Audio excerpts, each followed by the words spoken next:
আপনারা যারা আসলে আমাদেরকে অনেক দিন যাবৎ নিয়মিতই প্রশ্ন করেন, একটা প্রশ্ন যেটা হচ্ছে খুবই কমন আমাদের কাছে প্রশ্নটা আসে, সেটা হচ্ছে আমরা গ্লাস রিপ্লেসমেন্ট করি এটা আসলে কিভাবে? এটা কি আমরা ফ্রিজারের মাধ্যমে করি না হাতে আমরা সেপারেটরের মাধ্যমে খুলি? তো এই প্রশ্নটার আসলে সম্পূর্ণভাবে ক্লিয়ার করার জন্য আজকের এই ভিডিও। আপনারা দেখতে পাচ্ছেন আমাদের হাতে একটা স্যামসাং S8, এটার ব্রোকেন গ্লাস, আমরা এটা চেঞ্জ করব। তো সচরাচর এই চেঞ্জিংয়ের বিষয়টা নিয়ে, গ্লাস চেঞ্জিংয়ের বিষয়টা নিয়ে অনেকেই আমাদেরকে প্রশ্ন করেন যে আসলে আমরা কিভাবে এই গ্লাসটা চেঞ্জ করি। তো তাদের জন্য আজকের এই ভিডিওটা অবশ্যই ইন্টারেস্টিং হতে যাচ্ছে। আপনারা অবশ্যই ফুল ভিডিওটা দেখবেন এবং অনেক কিছু জানতে পারবেন। আপনারা দেখতে পাচ্ছেন ফ্রিজারের ভিতরে কিন্তু আমরা অ্যাসিডের ডিসপ্লেটা দিয়ে দিলাম। তো ফ্রিজার দিয়ে খুলি নাকি হাত দিয়ে খুলি, এটা অনেকেরই আমাদের কাছে প্রশ্ন থাকেন। সেই ক্ষেত্রে আমরা এটা বলেই যে দুইটা ওয়েতেই করা যায়। আপনি চাইলে আপনার ফোনটা সাজেস্ট করতে পারেন যে আমরা কিভাবে খুলবো, ফ্রিজারের মাধ্যমে নাকি হাতে খুলবো। তো এই ধরনের প্রশ্নটা আমরা অনেক সময় করি, তখন হয়তো বা আপনারা আমাদেরকে বলেন যে ভাই কিভাবে করলে ভালো হয়। আপনারা দেখতে পাচ্ছেন যে ফ্রিজারের মাধ্যমে কিন্তু ডিসপ্লেটা খুব সহজেই খুলে গেল এবং জাস্ট 1 থেকে 2 মিনিটের ভিতরেই কিন্তু এটা খুলে ফেললাম, কমপ্লিটলি খোলা হয়ে গেল। ঠিক আছে। তো এই ধরনের ভিডিও দেখে আসলে অনেকেই খুবই খুশি হয়ে যান,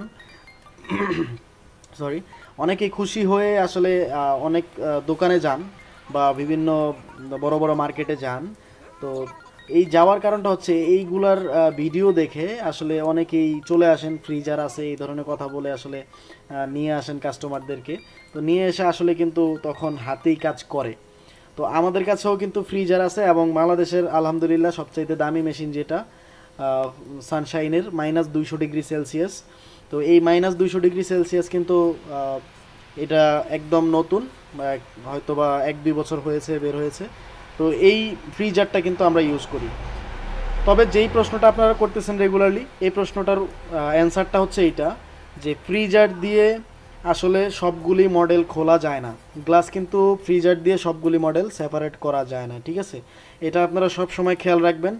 মডেল ওয়াইজ সেপারেট করতে হয়। আপনারা সব সময় খেয়াল করবেন, আপনারা ইউটিউবে বা ফেসবুকে যেখানেই যত ভিডিও দেখে আপনারা যান না কেন বা খুবই খুশি হয়ে যান না কেন, আপনারা সবসময় দেখবেন স্যামসাংয়ের যেই ডিসপ্লেগুলি খোলা যায় সবসময় ওই ডিসপ্লেগুলিই কিন্তু ভিডিও আপনারা দেখেন। ঠিক আছে।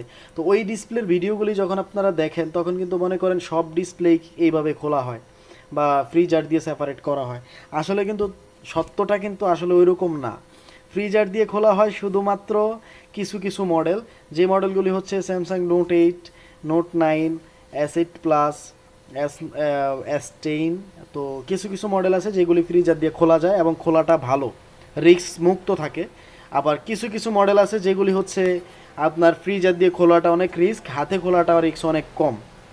তো এইটা আপনারা সব সময় খেয়াল রাখবেন। আপনারা যারা আমাদের কাছে আসেন অবশ্যই এটা গুরুত্ব দিবেন যে আসলে আমরা যেটাতে সাজেস্ট করি এটা আপনাদের জন্য বেটার। আমাদের কাছে সবগুলি ওয়ে আছে।